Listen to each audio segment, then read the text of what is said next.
యుద్ధం తప్పదు అనుకున్న దేశాలు, తమ భద్రతకు ముప్పు ఉందని భావించే దేశాలు కొన్ని ఒప్పందాలపై సంతకాలు చేయవు. ఆ లిస్టులో America, Israel, Iran, China, Russia టాప్లో ఉన్నాయి.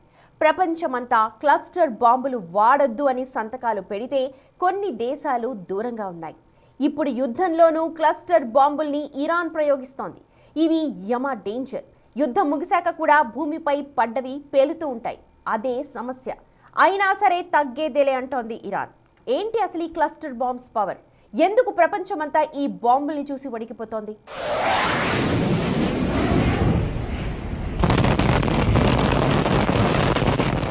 రైట్, చూసారుగా, ఇదే క్లస్టర్ బాంబ్. ఒక్కసారి గాల్లోకి రిలీజ్ అయ్యిందా ఇక అంతే. ఎవరి మాట వినదు, ఎక్కడ ఆగదు, తగ్గేదేలే. ఇదే క్లస్టర్ బాంబ్ యమ డేంజర్. కొన్ని పేలతాయి, ఇంకొన్ని పేలకుండా తరువాత పవర్ చూపిస్తాయి. యుద్ధం ముగిశాక కూడా సమస్యే. క్లస్టర్ బాంబులతో ఎక్కువ బలయ్యేది పిల్లలే. ఇవి రంగు రంగులుగా కలర్ఫుల్ గా ఉంటాయి. వీటిని బొమ్మలనుకుని పిల్లలు పట్టుకునే ప్రమాదం ఉంటుంది. చేతితో పట్టుకుంటే బ్లాస్టే. అందుకే చాలా ప్రపంచ దేశాలు నిషేధించాయి. America, Iran, Israel, China, Russia సహా 12 దేశాలు సంతకాలు చేయలేదు. అందుకే ఇప్పుడు ఇజ్రాయెల్, ఇరాన్ యుద్ధంలో క్లస్టర్ బాంబుల యుద్ధం నడుస్తోంది. ఈ విషయంలో ఇరాన్ మరీ స్పీడ్ గా ఉంది.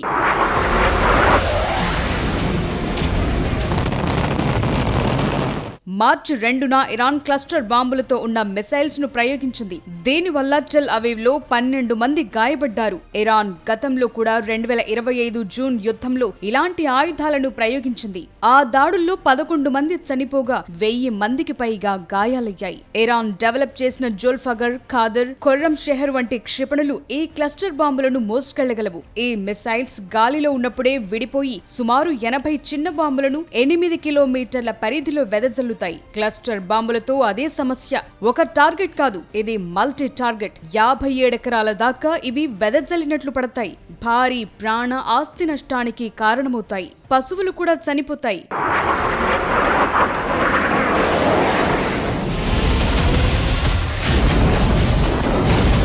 క్లస్టర్ బాంబుల్లో సుమారు 2% నుంచి 40% వరకు వెంటనే పేలవు. అవి నేల మీద పడి ల్యాండ్ మైన్స్ గా ఉండిపోయి యుద్ధం ముగిసిన తరువాత కూడా ఏళ్ల తరబడి సామాన్య జనానికి, ముఖ్యంగా పిల్లలకు ముప్పుగా మారతాయి. ఖుర్రం షెహర్ క్షిపణి 2000 కిలోమీటర్ల వరకు లక్ష్యాలను ఛేదించే పరిధి ఉంటుంది. అలాగే 1800 కిలోల వరకు వార్ హెడ్ ను మోసుకెళుతుంది. ఇది పెద్ద క్లస్టర్ వార్ హెడ్ ను ప్రయోగించడానికి అనుకూలంగా ఉంటుంది. ముఖ్యంగా క్లస్టర్ బాంబుల ప్రయోగం వీటితో ఈజీ.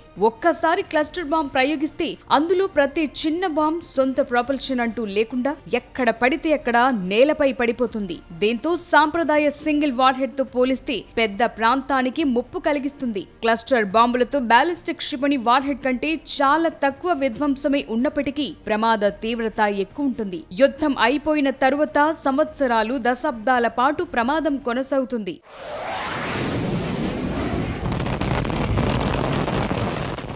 సాధారణ క్షిపణుల కంటే క్లస్టర్ బాంబులను అడ్డుకోవటం ఎయిర్ డిఫెన్స్ సిస్టంలకు సవాల్తో కూడుకున్న పని. మిసైల్ గాల్లో ఉండగానే వందలాది చిన్న బాంబులుగా విడిపోతుంది. ఎయిర్ డిఫెన్స్ సిస్టమ్స్ మెయిన్ క్షిపణిని పేల్చేసిన ఆ చిన్న బాంబులు నేల మీద పడి ప్రమాదాన్ని కలిగిస్తాయి. ఇజ్రాయెల్ కు చెందిన లేటెస్ట్ టెక్నాలజీ సిస్టమ్స్ కూడా ఇలాంటి మిడ్ ఫ్లైట్ ఫ్రాగ్మెంటేషన్ అంటే గాలిలోనే ముక్కలయ్యే బాంబులను పూర్తిగా నియంత్రించలేని పరిస్థితి ఉంది. ఈ క్లస్టర్ బాంబుల్ని బాలిస్టిక్ మిసైల్స్, ఆర్టిలరీ లేదా ఎయిర్ క్రాఫ్ట్ ద్వారా ప్రయోగిస్తారు. ఎయిర్ డిఫెన్స్ సిస్టమ్స్ లాంటి ఐరన్ డోమ్ లేదా ప్యాట్రియాట్ వంటివి మిసైల్ ను ఇంటర్సెప్ట్ చేసి అడ్డుకుంటాయి. కానీ క్లస్టర్ వార్ హెడ్ మధ్యలో పేలిపోయి ఈ చిన్న బాంబులను విసరటం మొదలు పెడితే వాటిని అడ్డుకోవటం కష్టం. ఎందుకంటే అవి చాలా చిన్నవి, ఎక్కువ సంఖ్యలో ఉంటాయి. ఇలా మధ్యలో చిన్న బాంబులుగా విడిపోయే వాటిని ఇంటర్సెప్ట్ చేసేలా ఎయిర్ డిఫెన్స్ సిస్టమ్స్ ను తయారు చేయలేకపోయారు. అందుకే క్లస్టర్ బాంబ్ ఎవరికీ వినదు. మిసైల్ చిన్న బాంబులను రిలీజ్ చేయకముందే ఇంటర్సెప్ట్ చేస్తే నష్టాన్ని తగ్గించొచ్చు. కానీ అది అసాధ్యమంటున్నారు. అందుకే ప్రస్తుత ఇరాన్, ఇజ్రాయెల్ యుద్ధంలో ఈ క్లస్టర్ బాంబుల సమస్య మరోసారి తెరపైకొస్తోంది.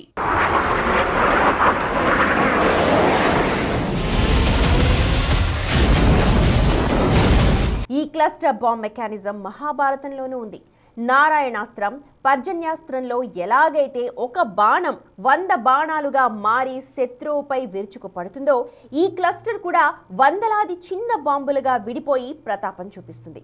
ఇవి యుద్ధం తర్వాత కూడా సైలెంట్ కిల్లర్స్గా ఉండిపోతాయి. విచక్షణ లేని బాంబులు అంటే ఇవే మరి. వీటి బ్యాన్ పై ప్రపంచ దేశాలు ఎందుకు విడిపోయాయి చూద్దాం.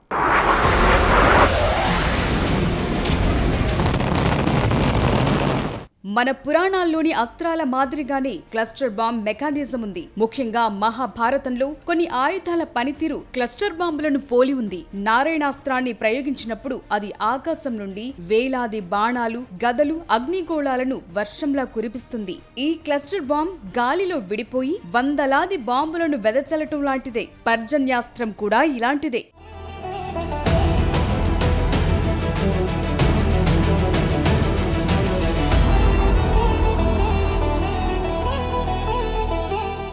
ఇది కూడా ఆకాశం నుండి చాలా ఆయుధాలను ఒకేసారి ప్రొడ్యూస్ చేసి శత్రువులపై దాడి చేస్తుంది. నాగాస్త్రం కూడా ఇలాంటిదే. ఒకే బాణం చాలా సర్పాలుగా విడిపోయి శత్రువును చుట్టుముట్టడం కూడా ఒక రకమైన క్లస్టర్ బాంబ్ మెకానిజమే.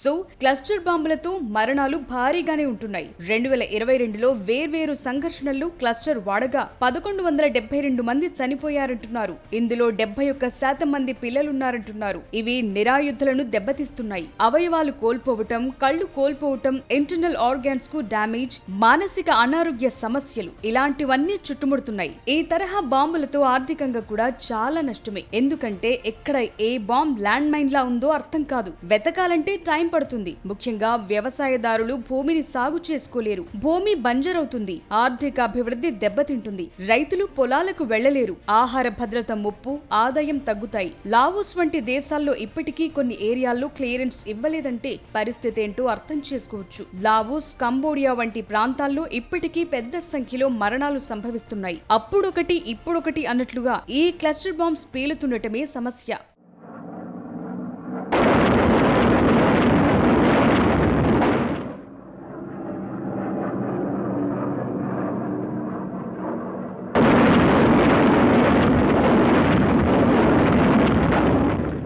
క్లస్టర్ బాంబులను మొదట రెండో ప్రపంచ యుద్ధం సమయంలో జర్మనీ తయారు చేసింది. జర్మన్ ఎయిర్ ఫోర్స్ ఉపయోగించిన SD-2 దీన్ని బటర్ఫ్లై బాంబ్ అని పిలుస్తారు. దీన్ని ఫస్ట్ యాక్టివ్ క్లస్టర్ బాంబ్ గా చెప్తుంటారు. అదే టైంలో అమెరికా, రష్యా, ఇటలీ దేశాలు కూడా ఈ టెక్నాలజీని స్వతంత్రంగా అభివృద్ధి చేసుకున్నాయి. అధికారిక లెక్కల ప్రకారం ప్రపంచ వ్యాప్తంగా కనీసం 23,000 మంది క్లస్టర్ బాంబుల వల్ల చనిపోయారంటున్నారు. అయితే వాస్తవ మరణాల సంఖ్య 56,000 నుండి 1,00,000 మంది దాకా ఉండొచ్చని అంచనా. ఈ బాంబుల వల్ల బాధితులయ్యే వారిలో దాదాపు 98% సామాన్య పౌరులే ఉంటున్నారు. అందులోనూ పిల్లల సంఖ్య అధికం. నిజానికి యుద్ధం జరిగినప్పుడు మిలిటరీ సిబ్బంది టార్గెట్ చేసుకోవాలి. కానీ వీటితో కామన్ మ్యాన్ టార్గెట్ అవుతున్నారు.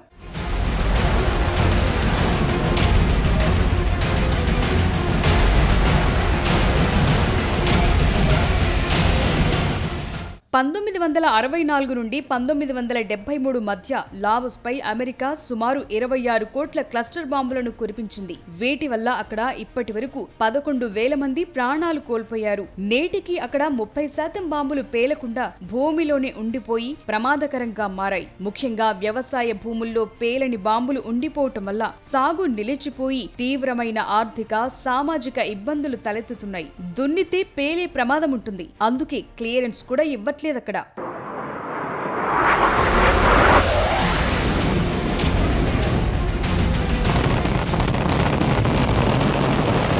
1939, 1945 మధ్య ఈ క్లస్టర్ బాంబులను జర్మనీ విస్తృతంగా వాడింది. అటు వియత్నాం యుద్ధంలో అమెరికా కూడా భారీగానే ఉపయోగించింది. ఇటీవలి కాలంలో ఉక్రెయిన్ కు కూడా వీటిని సప్లై చేసింది అమెరికా.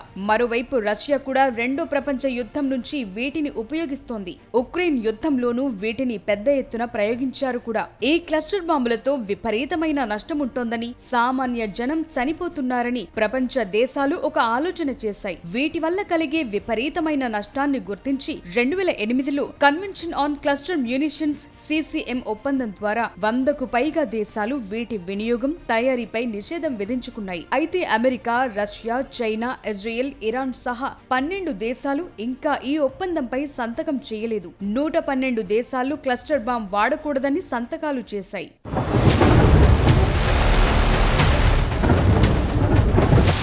అయితే ఈ ఒప్పందంపై సంతకాలు చేసిన దేశాలు కూడా తప్పుకునే పరిస్థితులు కనిపిస్తున్నాయి. ఎందుకంటే మారుతున్న యుద్ధ పరిస్థితులు, థ్రెట్స్ పెరుగుతుండటంతో క్లస్టర్ బాంబులు అవసరమే అన్న నిర్ణయానికి వస్తున్నాయి. 2025 మార్చి 6న లిథువేనియా ఈ ఒప్పందం నుండి వైదొలిగింది. రష్యా నుంచి ఎదురవుతున్న ముప్పును ఎదుర్కోవటానికి, తమ సేఫ్టీని బలోపేతం చేసుకోవటానికి క్లస్టర్ బాంబులు అవసరమని చెప్తూ లిథువేనియా ఈ ఒప్పందం నుండి తప్పుకుంది. తప్పుకున్న మొదటి దేశంగా లిథువేనియా నిలిచింది. ఇతర యూరోపియన్ దేశాలు ఎస్టోనియా, లాట్వియా, పోలాండ్ వంటివి గతంలో రష్యా దాడి నేపథ్యంలో ఈ ఒప్పందం నుంచి తప్పుకునే ఆలోచనతో ఉన్నాయి.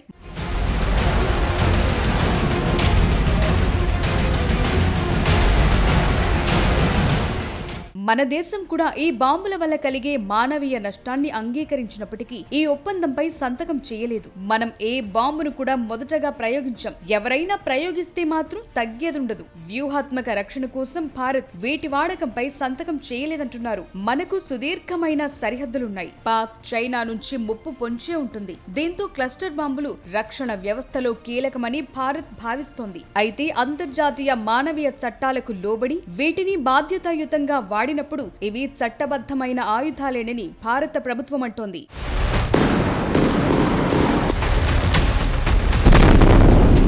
అమెరికా వంటి దేశాలు క్లస్టర్ బాంబులతో సైనిక ప్రయోజనం ఎక్కువగా ఉందని వాదిస్తున్నాయి. సాధారణ బాంబుల కంటే ఇవి శత్రువుల భారీ సైనిక కదలికలను అడ్డుకోవటానికి తక్కువ ఖర్చుతో కూడిన సమర్థవంతమైన మార్గంగా చాలా దేశాలు ఆలోచిస్తున్నాయి. క్లస్టర్ బాంబుల అతి పెద్ద ఉత్పత్తిదారు అమెరికానే. సైనిక శక్తి ఎక్కువ దేశాలు ఈ క్లస్టర్ బాంబులు తమకు అత్యవసరమని చెప్పి నిషేధం విధించకుండా అడ్డుకుంటున్నాయి.